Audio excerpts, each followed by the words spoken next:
الحمد لله رب العالمين والصلاة والسلام على أشرف المرسلين سيدنا محمد وعلى آله وصحبه أجمعين ومن تبعهم بإحسان إلى يوم الدين رب اشرح لي صدري ويسر لي أمري واحلل عقدة من لساني يفقه قولي أما بعد فالسلام عليكم ورحمة الله وبركاته. Mes chers frères et sœurs, bienvenue à vous, marhaban bikoum, pour cette nouvelle série sur le cinquième pilier de l'islam, l'adoration si importante qu'est le pèlerinage.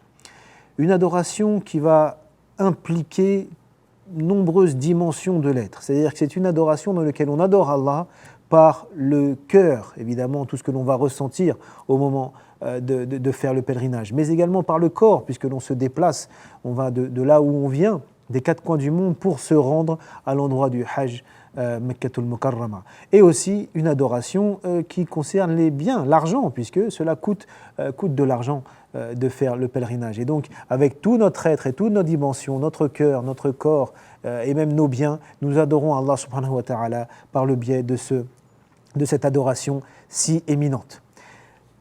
Le Hajj, comme je disais, le cinquième pilier de l'islam, c'est donc une obligation.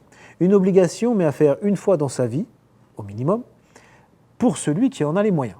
Pour celui qui en a les moyens. Allah nous dit, Azza wa Jal, وَلِلَّهِ عَلَى النَّاسِ حِجُّ الْبَيْتِ مَنِ اسْتَطَاعَ إِلَيْهِ سَبِيلًا وَمَنْ كَفَرَ فَإِنَّ اللَّهَ غَنِيٌّ عَنِ الْعَالَمِينَ. Suratu Ali Imran. Allah a comme droit sur les gens, donc c'est une obligation, qu'ils se rendent en pèlerinage à la maison sacrée pour ceux d'entre eux qui en ont les moyens.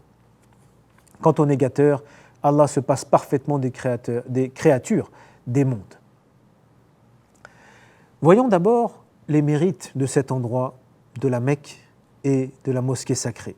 La ville natale du prophète sallallahu alayhi wa sallam est celle qui renferme Masjidul Haram wal Kaaba, la mosquée sacrée et la Kaaba édifiée pour Allah subhanahu wa ta'ala, qui se trouve donc à l'ouest de la péninsule arabique. Elle contient beaucoup de mérites. C'est tout simplement le meilleur endroit sur terre, l'endroit le plus honoré par Allah subhanahu wa ta'ala. Pourquoi ? Parce qu'elle renferme déjà la sainte Kaaba. La Kaaba, c'est un bâtiment d'une forme à peu près cubique, et c'est vers ce bâtiment, vers cette construction, que les musulmans du monde entier et les musulmanes se dirigent pour effectuer la prière. C'est la Qibla. Donc c'est le point central qui unit toute la communauté musulmane mondiale. Elle a été construite par Ibrahim alayhi salam, Khalilullah, l'ami intime d'Allah, et son fils Ismaïl alayhi salam. Ils l'ont construit sur ordre d'Allah. Allah nous dit aussi dans Surat al-Baqarah, il nous raconte cet épisode وَإِذْ يَرْفَعُ إِبْرَاهِيمُ قَوَاعِدَ مِنَ الْبَيْتِ وَإِسْمَاعِيلَ رَبَّنَا تَقَبَّلْ مِنَّا إِنَّكَ أَنْتَ السَّمِيعُ الْعَلِيمُ. Et rappelle-toi quand Ibrahim et Ismaïl construisaient les fondations de la maison, c'est-à-dire la Kaaba, et ils dirent au Seigneur, accepte de notre part, certainement tu entends et connais parfaitement toutes choses. Bien sûr, depuis, elle a été reconstruite plusieurs fois car elle a été abîmée par les intempéries et forcément par le temps qui passe. Il faut savoir que cette Kaaba était vénérée par les Arabes même de l'époque de la Jahiliya. Alors bien sûr, ils ne la vénéraient pas comme il faut, elle était entourée de asnam, d'idoles, puisqu'ils étaient plongés dans l'idolâtrie, qu'Allah nous en préserve. Et donc elle était remplie d'idoles autour, à l'intérieur, etc. Mais malgré tout, il restait chez les Arabes de Quraysh et les Arabes de la péninsule cet amour et cette vénération pour la Kaaba. C'est la trace qui restait de la religion de leur ancêtre Ismaïl et Ibrahim alayhim as-salam. Il restait ça, cette vénération-là. Et il y a un épisode qui s'est passé avant que le prophète sallallahu alayhi wa sallam reçoive la révélation, et cela montre le statut qu'avait le messager d'Allah auprès de Quraysh sallallahu alayhi wa sallam, c'est qu'elle fut abîmée par des intempéries justement. Et elle n'avait pas de toit à ce moment-là. Alors la tribu de Quraysh a voulu la réparer, la raccommoder, la reconstruire à nouveau. Mais la Kaaba contient une pierre qui est sacrée, qui est la pierre noire, qui est une pierre qui vient du paradis. Et également, avant l'islam, cette pierre avait une grande importance dans la culture arabe, même si, à nouveau, cette culture était malheureusement teintée d'idolâtrie. Et est arrivé le moment, lors de la reconstruction, où il fallait que quelqu'un ait l'honneur de prendre la pierre noire et de la mettre à sa place. Et là, justement, ça nous apprend beaucoup sur la situation tribale des Arabes avant l'islam, c'est-à-dire que chaque tribu a revendiqué l'honneur de que ce soit l'un de ses membres qui pose cette pierre-là. Et là, donc, tel clan de la tribu, tel clan de Quraysh dit c'est nous, les Banu Hashim, les Banu Makhzoum, etc. dit c'est à nous, non, c'est à nous que cela revient, non, c'est à nous, jusqu'à ce que cela faillit arriver à la guerre entre les clans. Mais certains se sont dit non, il faut qu'on évite la guerre, on va se fixer une règle, voilà, le prochain qui rentre dans le sanctuaire, c'est lui qui décide, c'est lui qui arbitre et c'est lui qui décide, et on se met tous d'accord qu'on se soumet à ce qu'il décide. Et là, c'est le messager d'Allah, sallallahu alayhi wa sallam, qui est entré avant qu'il reçoive la révélation, il ne savait pas encore qu'il serait prophète, mais c'est lui qui est rentré, et là, cela a contenté tout le monde était satisfait, ils se sont dit, ah, c'est Al-Amin, tel qu'il était surnommé, Al-Amin, le digne de confiance, Et donc le prophète sallallahu alayhi wa sallam était aimé, respecté par tous les membres de Quraysh, et il savait à quel point c'était un homme particulier, et notamment qui avait une morale, un comportement et un sens de l'éthique et de la justice sans égal. Et donc ils étaient heureux que ce soit lui qui décide. Et regardez avec quelle sagesse il va ménager les susceptibilité. C'est-à-dire qu'il dira, comme chaque clan voulait avoir cet honneur, eh bien ils se sont dit, voilà, il a dit, voilà, mettez un drap et posez la pierre dedans. Et le drap va être porté par un membre de chaque clan. Donc chaque clan aura un membre qui porte la pierre jusqu'à ce qu'elle en arrive à proximité de l'endroit où elle doit être posée. Et celui qui prendra la pierre pour la mettre à son endroit, ce sera moi. Et cela a satisfait tout le monde et cela a évité une guerre civile entre les clans de la tribu de Quraysh. Deuxièmement, cette Kaaba est le premier édifice bâti pour l'adoration d'Allah l'unique. Comment le sait-on ? Eh bien, un jour, le compagnon Abu Dharr al-Ghifari, radiyallahu anhu, il a demandé au messager d'Allah, il lui a demandé quel temple fut le premier temple qui fut édifié sur terre pour l'adoration d'Allah. Alors le prophète sallallahu alayhi wa sallam lui a dit Masjidul Haram, c'est la mosquée sacrée. Et il dit, et ensuite, le prophète sallallahu alayhi wa sallam répondit Masjidul Aqsa, la mosquée donc de Jérusalem. Et Abu Dharr demanda ensuite combien de temps il y a eu entre les deux. Alors le prophète sallallahu alayhi wa sallam lui dit 40 ans. Mais excepté ces deux mosquées, en quelques lieux où tu te trouves au moment où le temps de la salat arrive, alors fais la prière. C'est-à-dire que voilà, le prophète sallallahu alayhi wa sallam voulait lui signifier, lui faire comprendre que ce sont les deux mosquées, les premières mosquées bâties, mais nous ne sommes pas obligés de nous y rendre pour prier, ni même dans une mosquée. Là où nous nous trouvons, il est possible de prier. Nous avons déjà vu ça dans les cours sur la prière. Troisième mérite, la récompense des prières qui est faite à Masjidul Haram sont multipliées. Le prophète sallallahu alayhi wa sallam nous dit dans un hadith rapporté par Ibn Majah et Ahmed, قال رسول الله صلى الله عليه وسلم صلاة في مسجدي هذا يعني مسجد النبوي أفضل من 1000 صلاة فيما سواه من المساجد إلا المسجد الحرام وصلاة في المسجد الحرام أفضل من 100,000 صلاة فيما سواه. Donc le prophète sallam dit une prière dans ma mosquée, donc c'est-à-dire la mosquée du prophète à Médine, est mieux que 1000 prières dans une autre mosquée que celle-ci, sauf Masjidul Haram, sauf la mosquée sacrée. Et une prière dans la mosquée sacrée est meilleure que 100 000 prières dans une autre mosquée. Imaginons, nous avons déjà abordé ce sujet dans les cours sur le jeûne, les moments où le mérite du jeûne et les récompenses du jeûne sont multipliées, notamment qu'il efface les péchés.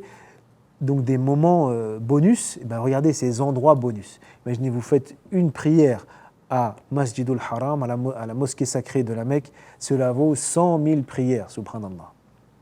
Et une prière à la mosquée du prophète à Médine, ça vaut 1000 prières. Et ce n'était pas mentionné là, mais une prière à Masjidul Aqsa équivaut à 500 prières dans une autre mosquée qu'Allah libère Masjid al-Aqsa. Amin. Quatrièmement, elle est le sanctuaire proclamé sacré par Allah et son messager. C'est le sanctuaire que Allah et son messager eux-mêmes l'ont établi comme étant sacré.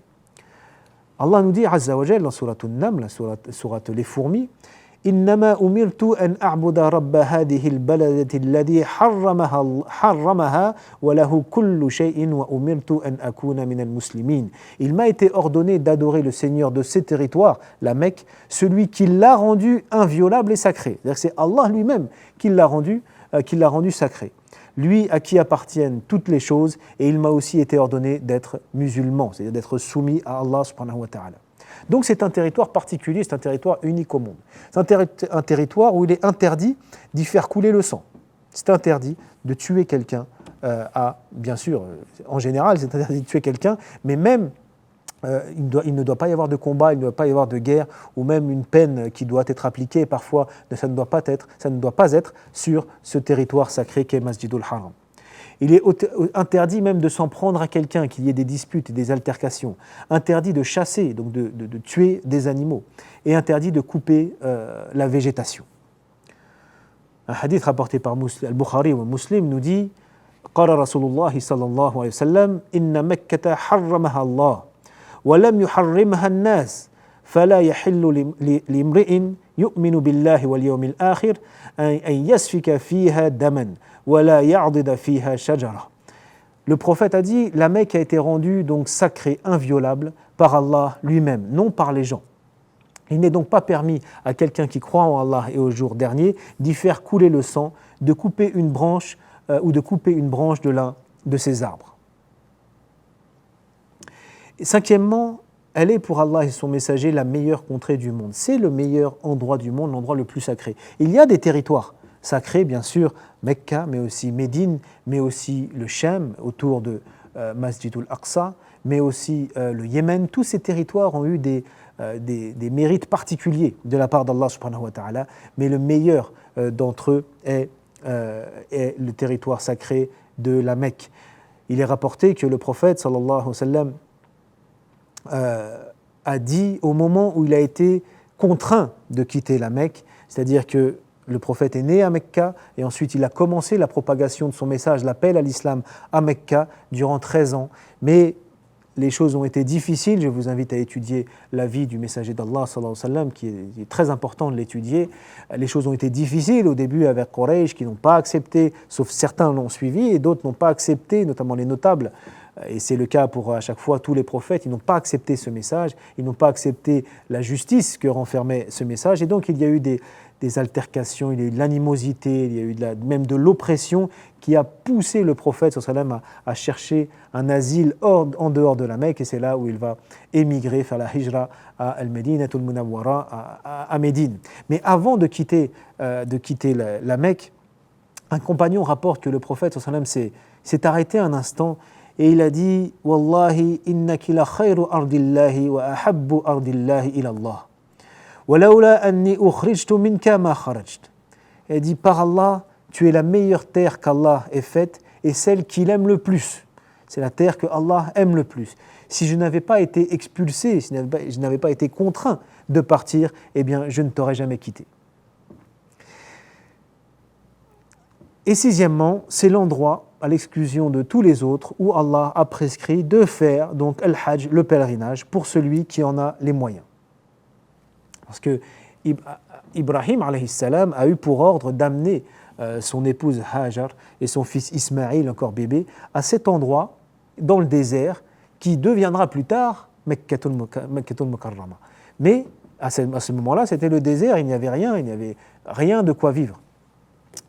Et ce fut une épreuve qui fut réussie, alhamdulillah, et certainement vous connaissez cette histoire, et c'est une histoire à connaître.